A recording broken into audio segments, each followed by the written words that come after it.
Hello, in this video I'm gonna show you how to enable or disable microphone on JBL Authentics 200, which I have here.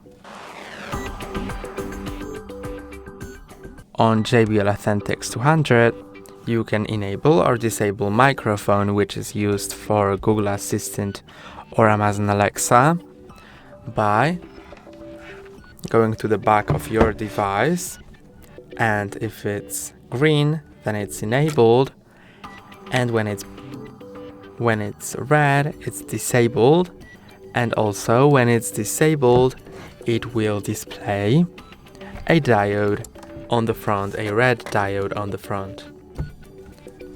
And when I enable it back again,